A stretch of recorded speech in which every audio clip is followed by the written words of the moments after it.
Live from the Coachella Valley, time for another hour of the desert scene. Art exhibitions to modernism, music festivals to live theater, big screen, little screen, and very little screen. This is the Culture Corner with Bonnie Gilgallon and Brayan Mendoza. Here's Bonnie and Brayan on iHub Radio. And welcome to the Culture Corner. This beautiful spring. Okay. Go ahead. I was dubbed there for a second. Okay. Welcome to the Culture Corner. We're back live. We had a little respite last week. I had a little 2-day drive down to San Diego with my sweetie and back and see the water and see some friends. It was great just to get away. And how are you doing, Mr. Brayan? I'm doing pretty good. I just had a week off to relax a little bit, but otherwise I've been good just reading here and there. Okay. Good for you.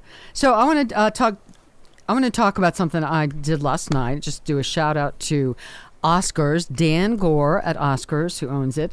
Once a month, the first Thursday of every month, started back in April. He has brought out Michael Orland, who's the piano player for American Idol, who's fabulous. And he comes out and plays for an open mic, a very special open mic at Oscars. And you have to buy tickets and sign up.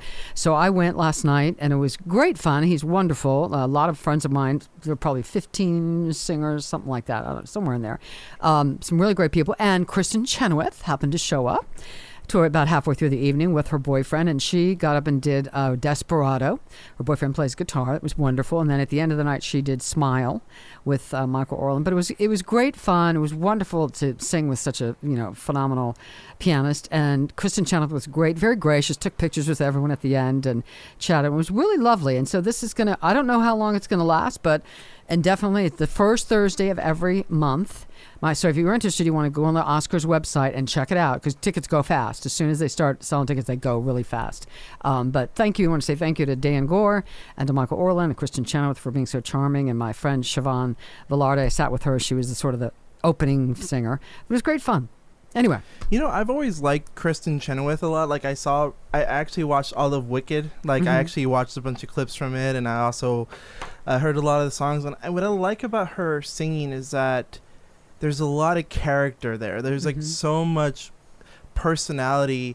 And surprisingly, I always thought she was a little underrated because honestly, I've seen too many programs where she has a guest star role in it, and I kind of feel like she's someone that should be the lead in things more often than not. I don't know if you feel the same way about her. I think she's fabulous. I mean, and she was, and I've heard her. She's got quite a range. I mean, she can get very high, but she last night she did Desperado. She was down in her lower range and just really what we were just talking about, very pure. A round sound, not a lot of vibrato and all that stuff, which I mean, just a really great sound. And then she did Smile, closed out the night with Smile with Marco playing. It was just fabulous, just really good. Did you do anything from Wicked or no? No, just did those two songs. Okay, that's what I'm not surprised that she doesn't do Wicked that much because I imagine Popular gets. She's probably a little tired of singing some of that stuff. Yeah, and she just kind of popped in as a friend of Michael Orland. Of course, the first month they did it, David Foster and Catherine McPhee showed up. I don't know who showed up the last month. I'm not sure, but anyway. So he knows everybody. So I has fame. So she just kind of popped in as a guest, and he brought her up, and she just did 2 songs. And she didn't want to be the total focus of the whole night because it was supposed to be an open mic. But it was great for her to come. And very gracious to everybody. I imagine, and you should tell people about that photo you took with her and how you posted it on Facebook. On Facebook. So at the end, everybody was crowded around trying to get pictures, and so I can't do selfies. I'm terrible. So somebody grabbed the phone from me the last second. I did a picture, and so it's me and Kristin, and in the background you see Michael Orland. But the picture of me, the angle was so bad. I said to a friend of mine, I look like a Macy's Thanksgiving parade balloon. I did. I just looked really bloated. So I cut myself out of the picture because it was bad of me. It's great of Kristin, but I cut myself out. It just was not good. It's like one of those things. You look great, Kristin, but I got to remove myself. I had to cut myself out. I just, I couldn't do it. I was saying that, Eric, you want to get a woman mad, especially a performer, put a bad picture of them on Facebook, and you're going to have a problem. So, yeah, I couldn't do it. I mean, that's fair. I've had that before where somebody, I have a friend who's sort of like wants to be an actor, and somebody put a bad picture of them online, and they said, please take that photo out. Yeah, exactly. I'm trying to have a respectable career. Right. You just, because once it's out there, it's like, floating around. No, you don't want that. That's true. But hey, why don't we move on to some news? Okay. So it's Pride Month, so why not go ahead and discuss something specifically to Pride? Ricky Martin actually did went ahead and did an interview, and he actually talked about the fact that he felt a certain kind of way about Barbra Streisand, but Barbra Walters. And wasn't it like 20 years ago? It was a while ago. Yeah. 21 years ago. Yeah. So in the year 2000, this was before he came out of the closet, and it was one of those things where, let's be honest, everyone speculated. Sort of, yeah. Kind of new, sort of, yeah. It's speculated, and he said that pretty much he felt violated. That was his term, that he felt like she pestered him a little too much. Yeah. And specifically the question was, I think, something along the lines of, according to Today, they did the interview was about kind of like, you could stop these rumors. You could say, as many others have, yes, I am gay, or you could say, no, I'm not, or you could leave it as you are, ambiguous. What did he say? I don't remember. What did he say? And I think that he said, I just don't feel like it. Yeah. And that he has a right to say that. I agree. And he actually went on to say in this interview, now that he's 49, he's like, when she dropped the question, I felt violated because I was just not ready to come out. I was very afraid. And he said this to People magazine on their cover interview for their 2021 Pride issue. And he felt like there was some little PTSD with it. And he went on to say, a lot of people would say, what would you do differently? And they added, well, maybe I would have come out in that interview. It would have been great because when I came out, it felt amazing when it comes to my sexuality. When it comes to who I am, I want to talk about what I'm made of, about everything that I am, because if you hide it, it's a life or death situation. And that's a lot to take in, honestly. I definitely would say it's a lot to take in. Yeah. And I think, I mean, of course, Barbra, I wanted to say it's right, Walters had her own style and did have a reputation for kind of getting a little personal but I think that, he had a right. Everyone has a right to their own privacy and to make those kinds of decisions and those kinds of announcements when it's comfortable for them. So, I agree with that, and I also feel like in general, when too much of the conversation focuses on someone's sexuality, I kind of feel like we lose out on someone's person. I mean, it's not my business. Who cares? No, I agree with that, and I think that it's also one of those things where. I guess for me, like, I do kind of care in a way, but I also feel like it's one of those things where I just kind of would encourage people to, I don't know how to put it, but like not to make it to the big issue. Like I feel like it shouldn't be. And I feel like Ricky Martin, everyone made such a deal about him being possibly gay that no one really paid attention to his music career. And he's a very talented guy. Yeah. And I think personally, like, that it's one of those things where his music career, I think, gets sort of pushed to the side because, like, I can't even recall another song, like, other than Livin' La Vida Loca. Vivin' La Vida Loca. And I feel like that became part of the problem where everyone focused on one thing, and once he said, I am gay, move on, everyone's like, okay, we'll move on to something else. Like, people make it a bigger deal than it should be. I mean, what should really matter is your art and what your work, and I again, I don't care as long as you're not doing anything illegal, as long as you're not abusing children, and if you're into animals, I don't want to know, but I mean, it's nobody's business. It's really nobody's business what you do in the bedroom. It's not. No, it's true. And I personally think that another aspect of this is that I think there are artists out there that have what I like to call gay art and non-gay art, like artists who are in the LGBT community that have like queer or gay art. Specifically, it's like, geared towards the gay community. Yes. Yeah. Like Lady Gaga has songs like Born This Way, where if you're gay, you relate to that. You relate to it more. Or like Lil Nas X with his song Call Me By Your Name.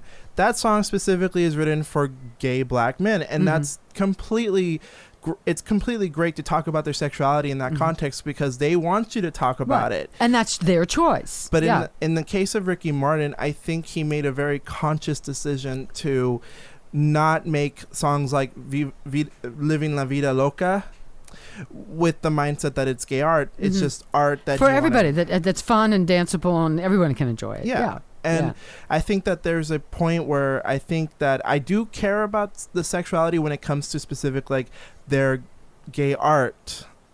But when it comes to their non-gay art, it doesn't matter. It doesn't matter. It really doesn't. Yeah. And I find, and to be honest with you, like, I think Ricky Martin has certainly gotten a lot more respectability now. Like, I've noticed that people are looking back at his career and saying, you know what, he actually had some pretty good music, and he's often considered a pioneer of, like, the Latin revolution or the Latin takeover after Selena. Has he done much lately? Is he kind of semi-retired? I know he has 2 kids, right? 2 boys. Is he doing much these days? I haven't heard that much about him. I think that for the most part, from what I've gathered, is that he has done a few things here and there. Like, I'm trying to remember that he did do a show. He actually, he's acted in things, but I'm also trying to remember very specifically that he did. I think he might have done Evita. He did Evita. Really? Yes. A live stage production somewhere? Yeah, he actually, I think that he was playing Shay. Okay. And he actually did some previews, and he himself received mixed reviews because I think the part of Shay in Evita is very difficult to pull off, and I think in some ways maybe he might have bitten more than he could chew. That's a challenging role. Yeah. A very challenging role, in my opinion. And I think that when I go and watch, when I listen to the soundtrack with him in it, I thought, he's good in it, but I think that people like Mandy Patinkin, I always forget who Patinkin. Mandy Patinkin. He was phenomenal. And Antonio Banderas, they did this sort of, like, very powerful act. It's a very powerful performance because you have to put in a lot of anger and resentment, but also, like, a mocking turn towards Evita, because you have to you have to play somebody who is angry, is sad, but also kind of... It's a range. It's a range of... And I don't think people think of Ricky Martin necessarily as an actor so much, more just a singer, I think. Yeah, and I also feel like in a lot of ways, like, Ricky Martin is defined a lot by who he is specifically, like, as a Puerto Rican, because I feel like a lot of times they'll put him in stuff that's very specific towards the Latinx community or Latino community. Like, Evita is about Latin America. So of course they're going to do that. And as opposed to and he was on General Hospital as a Puerto Rican singer. He's also played Antonio de Amico on the assassination of Gianni Versace on American Crime Story. And he actually got nominated for Outstanding Supporting Actor in a limited series. Oh, good for him. Good for him. So I'm really happy about that. Yeah. Yeah, that's great. All right. We're going to come back with... we got lots of entertainment news today. We'll be back in just a bit on the Culture Corner.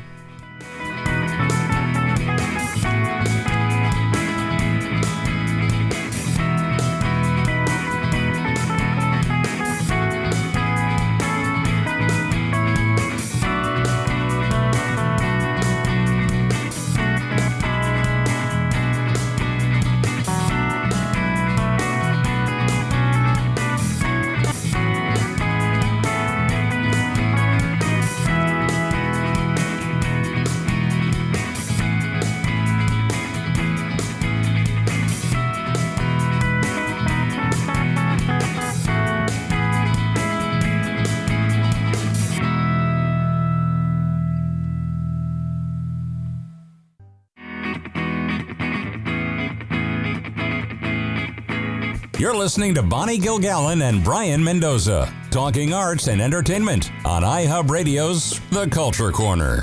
Here are Bonnie and Brayan. We got a couple celebrity deaths to talk about this week. More than one. So I wanted to go ahead and talk about someone who actually was a member of our community, Gavin MacLeod, who played the captain on the hit TV show The Love Boat and was on the Mary Tyler Moore show.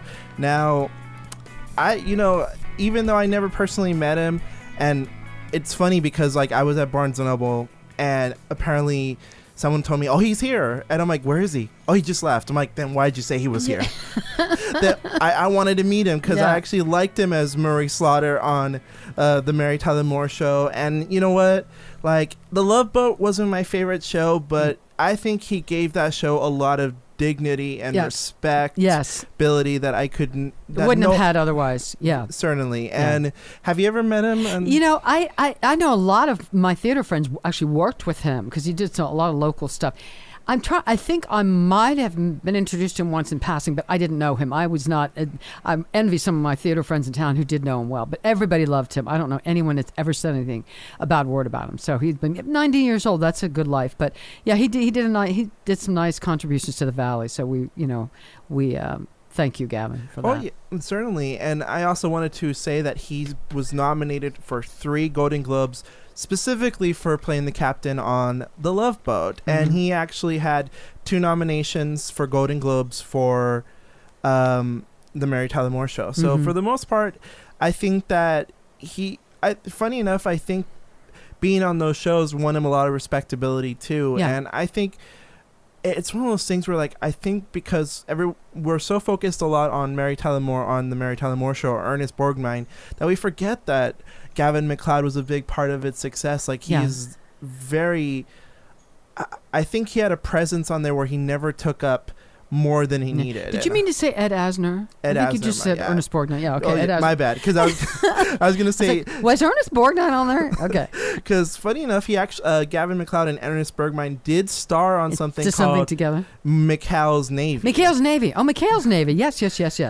Gosh, I don't remember Gavin MacLeod. I was, a kid. I only saw that a couple of times. I didn't realize Gavin MacLeod was in that. Okay. So maybe that's what happened. Okay. But I was going to say I liked all his performances in those shows and all that. And I think that we tend to underestimate how the quality of actors like Gavin MacLeod, because they show up on the sidelines but they take up more less than they take up as much as they need further apart, because I think in the Love Boat, him playing the captain, it never felt like the Gavin MacLeod show. It felt like an ensemble piece. Right. And that's what I love about that show, was the ensemble feeling to it. But and I would even say, even though I said earlier it wasn't one of my favorite shows, it's more because, like, it's easy to make fun of. I feel bad saying that. Yeah, I mean, it's a little cheesy. It is a little bit cheesy, yes, but fun and entertaining at the same time. Certainly, and you'll be missed, Gavin MacLeod. Yes, thank you for all your work.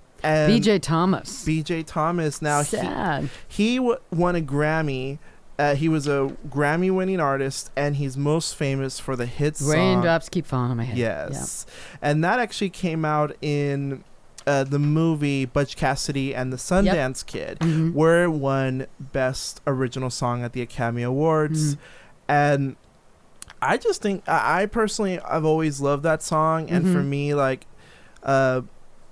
I just think that he's one of those underrated artists, because, like, he's also made Hooked on a Feeling, and hey, won't you play another Somebody Wrong song? Yeah, that these are good songs, and I think that certainly, I think that he's one of those people that we need to give him more credit for his contributions to music. And certainly. I think he had lung cancer. 78. That's that's too young, actually. I believe it was stage 4 lung cancer, and he was being treated, and he died 9 weeks later after he announced it at his home. So at least, hopefully, he might have had a very peaceful way to go. Sadly, I hope so. But thank you for BJ for your contributions. Yeah. And the other 2 people I don't know as well, so I'll let you talk. So the next 2 people, we'll start with John Davis. Now, John Davis, you don't know the name, but you know Milli Vanilli. Yeah. So everybody knows the scandal where Milli Vanilli didn't really sing their songs, where John Davis was one of the singers. And the real voices behind them. Yeah. Yeah, and he had recently died of COVID-19. And the one thing that was very tragic about him, but he never took it as badly as other people might have, is that he was never at the forefront of Milli Vanilli. And when he was found out, when he actually did the real Milli Vanilli with himself as the cover person, he flopped. Yeah. But he still toured with the guy who was pretending to be his singing voice. And for the most part, I think that he's still a very great singer. It's just that I wish that his career wasn't defined by that scandal. By that, yeah. So I think he contributed a lot to popular music, but behind the scenes. So again, thank you for that. One of them passed away. Yeah, did they both? No, just one, I think. One of them did. Yeah. I think it was Rob Pilatus. Okay. Yeah, Rob Pilatus passed away a long time ago, and that was tragic. Yeah. But one more person, Samuel E. Wright, who was the voice of Sebastian in The Little Mermaid and the original Mufasa on The Lion King Broadway. Now, that was a man with a great singing voice who really captured the imaginations of children, whether on stage or on screen. Yeah. Nice variety of folks. Thank you all. Rest in peace. Thank you for your contributions. All right. We'll be back with more on the Culture Corner in a bit.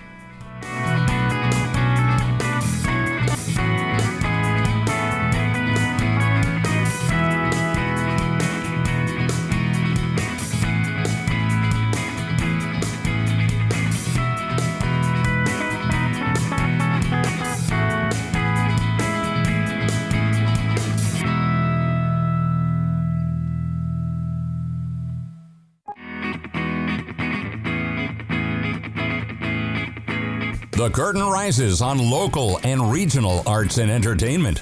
From music to theater, films to fine art, it's the Culture Corner. Get connected. Call 760-544-TALK.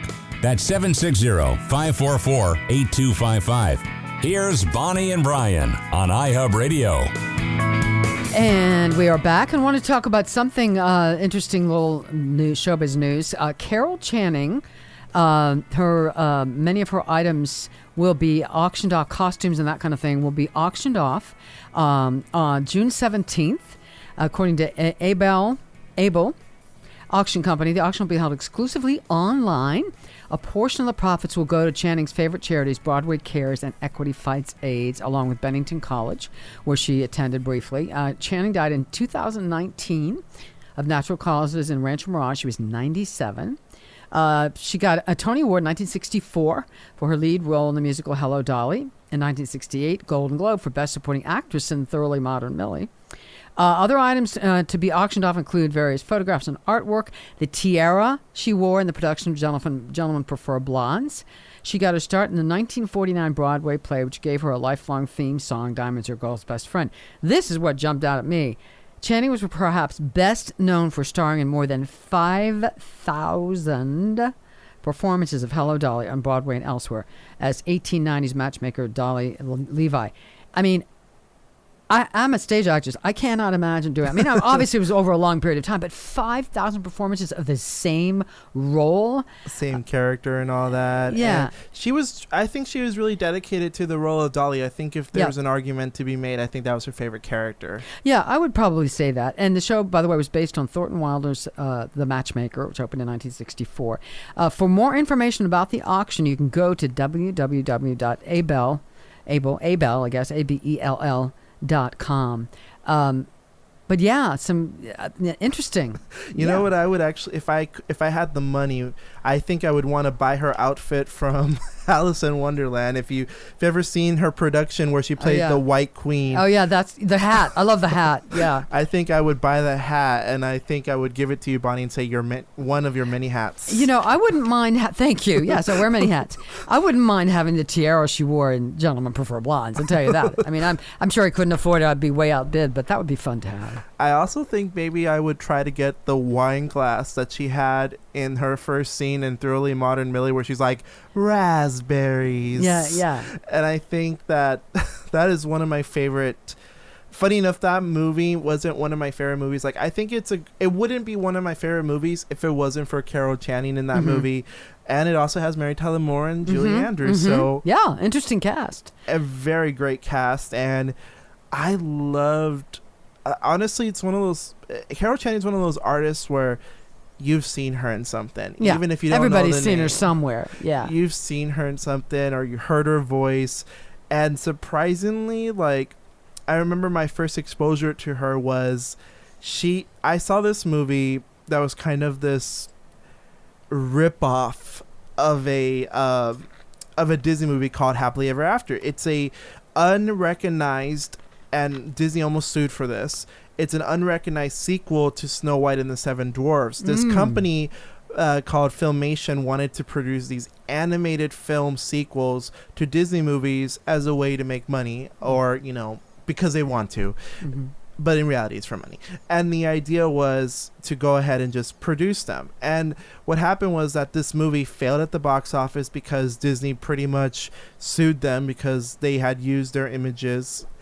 But if you go back and watch the movie, it doesn't feel like a sequel. But Carol Channing plays a character named Muddy, and that was my first exposure to her. Muddy, I love that. And this character is one of the 7 dwarf cousins. Okay. And her character throws mud a lot, and that she lives in the mud. And her main character arc is to be a supportive mother figure to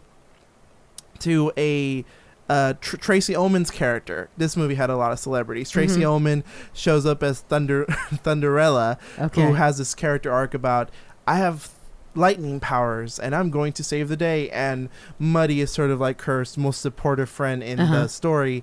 And that was my first time exposed to Carol Channing, and she didn't sing that much in it, and I was surprised. I was just surprised by how silly some of these movies were. And okay, I feel bad bringing this up, but Carol Channing, you know, she's done a lot of great music, but I think she did one of my least favorite movie songs of all time, like absolute notes. Which was? And there's a movie called Thumbelina, and she did a song called Marry the Mo, and it's one of the most... Marry the Mo? Mold, like Marry the Mold, like an actual mold. M-O-L-E? Yes. Okay. And that song won Worst Original Song at the Razzies, and I recently saw it, and I thought, you know, Carol Channing can save a lot of things, but she can't save the song. And bless her, because she tried. She tried, yeah. You know, I just saw, was it this past Sunday? Either this past, maybe it was. They had an interview, a feature story on Rich Little. And one of the voices he does is Carol Channing. And he does a great version of Carol Channing. I mean, really good. I have to check that out, because I actually want to see that. Yeah. And, you know, and it's funny because, like, I've seen a lot of productions where I've listened to a lot of her productions, and she has this very distinct voice, but it doesn't feel like it's the same person. You know what I mean? Like, I don't know how to put it, but I have seen like people like Katharine Hepburn who are talented and wonderful, but it almost seems like they play the same person. But not Carol Channing. Like her eccentric little characters all feel eccentric in their own little tiny way. But that's a tribute to her. Yeah, absolutely. And so that I honestly want to see like I would like to go to this auction just to see, because I want to see what's being sold. But it's going to charity, right? Yes, it's going to either Broadway Cares, or some of it anyway, is going to Broadway Cares and Equity Fights AIDS, along with Bennington College. It says a portion of the profits. So I don't, the rest of it I'm not sure. And so it's going to be online, but then they're also going to do an in-person auction preview June 7th through the 16th. And again, for more information, you can go to www.abell.com. Should be interesting. Yeah. I was going to say, like, just in general, I think that it just to leave it at that, I think I still kind of laugh at the fact that, like, her and Barbra Streisand had this minor rivalry about Hello Dolly. The Hello Dolly movie, yeah. And in hindsight, I think that I kind of feel like maybe that movie would have been more successful with Carol Channing in it, even though Barbra Streisand was big at the time in the movies because of Funny Girl.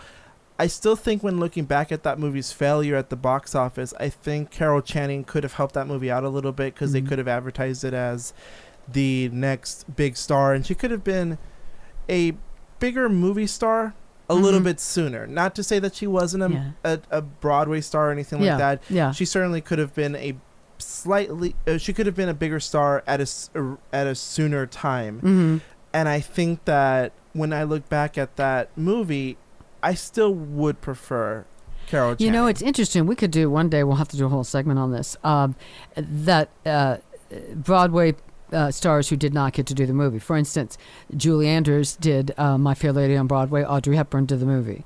Barbara Cook did The Music Man on Broadway. Shirley Jones did the movie. So, it's an interesting, that happens more than you think. It's surprisingly, and I wanted to ask you in general, what are your thoughts, just in general, since you brought it up, what are your thoughts on that? Like, do you feel like... Well, first of all, it doesn't surprise me. Hollywood is Hollywood, and Hollywood's about bucks, about money, about the bottom line. And so obviously in those cases, somebody thought, well, this person we think is maybe going to be better box office to bring than that person. So, it's hard to say. It's really hard. I mean, I thought... Now, of course, Audrey Hepburn's voice was dubbed. She did not sing in My Fair Lady. Shirley Jones did sing. But it's hard to say. But, then there are some people where their persona and their aura is great on Broadway, but maybe wouldn't fit quite as well on the screen. I don't know. It's funny you bring this up because Ben Platt, who actually did Dear Evan Hansen, a show on Broadway, he, for the most part, is coming back to do the movie version.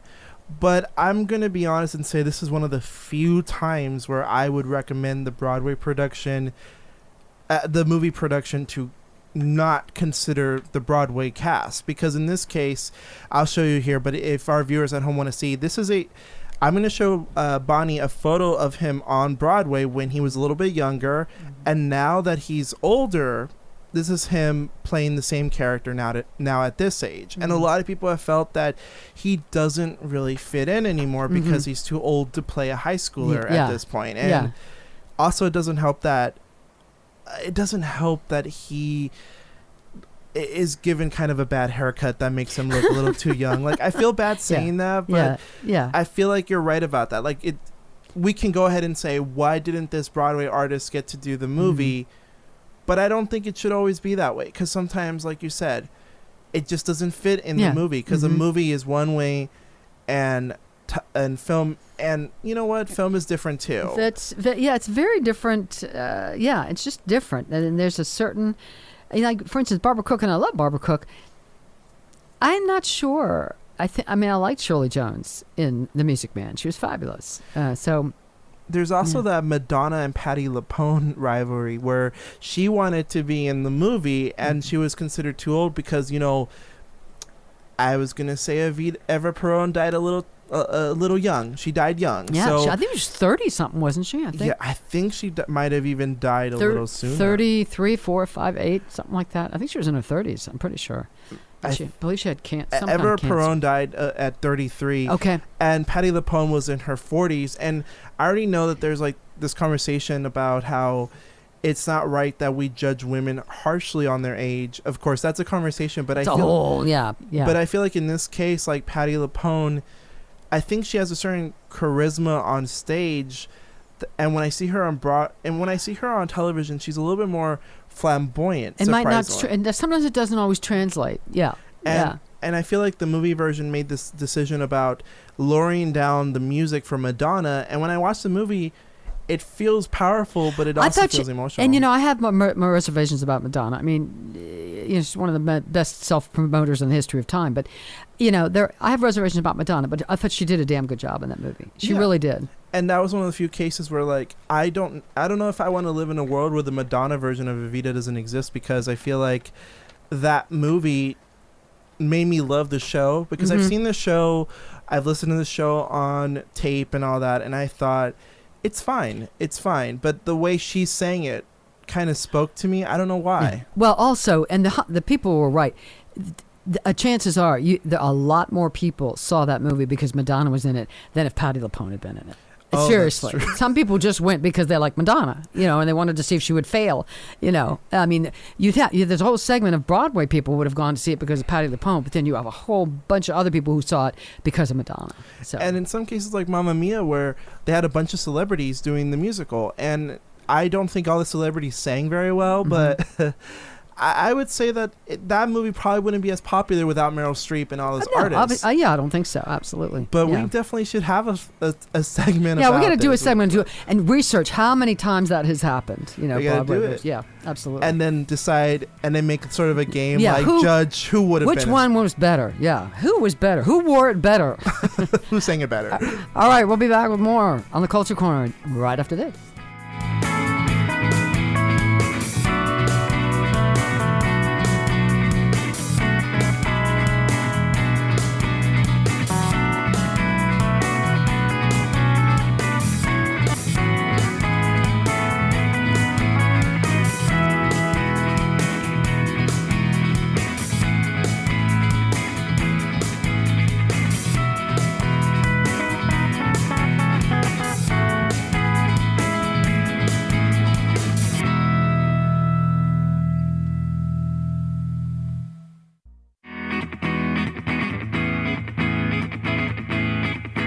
You're listening to Bonnie Gilgallon and Brayan Mendoza, talking arts and entertainment on iHub Radio's The Culture Corner. Live from the desert cities of Southern California, here's Brayan and Bonnie. All right, we got some interesting news. Let's talk about the Sinead O'Connor book.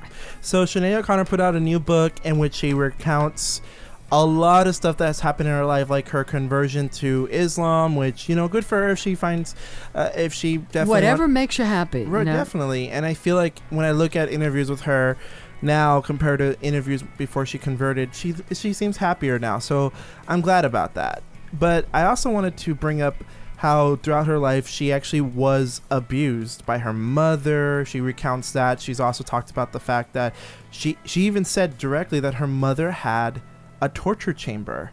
I haven't read the book, but that is horrifying. And she's also said that, for example, she's also recounted little things like her kissogram girl days, where she would show up in a French maid outfit and sing like a dumb little poem to somebody. And she talks about fun stuff like that too. But in one instance, she talks about a night that she spent with Prince. As many of you know, Prince released a song called Nothing Compares to You for the family, a side project. Didn't do anything, failed. But when Sinead O'Connor sang became a huge hit. And I still think it's one of the best, I'm going to say one of the best songs of the 1990s. I certainly would say that. Okay. But what happened was that she got called over to his house and got a car and everything that was driven by a butler who happened to be Prince's brother. He was being used as a butler, and apparently Prince wasn't very nice to him, but you'll have to read the book for those details. But apparently she went over to his house. There was no lights at the house, completely dark, and the butler, Prince's brother, said he doesn't like the light. That's why there's no light here. And apparently she went over there, and before she even went inside the house, she rang several times and no one answered. And when she did go in there, then that part about the house being dark, and then she was alone in a kitchen with a small breakfast bar, and she didn't hear anything. And then Prince came in and asked if she wanted a drink and all that, and then they sort of had this weird, awkward confrontation about it. She felt very trapped. Like, it was just this conversation where it's like, I don't know if you've ever been to a space where someone makes you uncomfortable and you're like, you know what, I want to leave. Absolutely. Absolutely. I think everyone's had that moment. And she apparently was talking to him, and he said, out of nowhere, I don't like your language. I don't like the language you speak in the press. And because she was Irish, she actually said, you mean English? But I can't speak.